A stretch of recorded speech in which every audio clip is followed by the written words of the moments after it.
सो जा माँ के लाडले, नहीं आएगा उसका कॉल, नहीं आएगा कोई मैसेज। पुरानी चैट है ना, हाँ पुरानी फोटो है ना, बस देख के तसल्ली कर ले, पुरानी चैट को पढ़ के तसल्ली कर ले भाई। नहीं करने वाली मैसेज वो, ना कॉल आई समझ।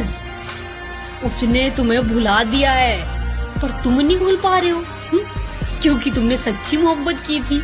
उसके साथ बिताए हुए पल याद आ रहे हैं। हाँ दिन तो कट जाता है काम करके, पर रातें नहीं कटती। हाँ लोग कहते हैं कि भाई रात गई बात गई, लेकिन उनको ये नहीं पता कि रात होते ही सारी बातें याद आ जाती है। बहुत तड़पाती है ये मोहब्बत में बिताए हुए पल। और जो शख्स दिल के करीब हो अगर वो छोड़ के चला जाए ना, तो जिंदगी बर्बाद हो जाती है। और वही हो रहा है ना तुम्हारे साथ। ना नींद आएगी, ना भूख लगेगी, ना कहीं सुकून मिलेगा। तो सो जा भाई, सो जा।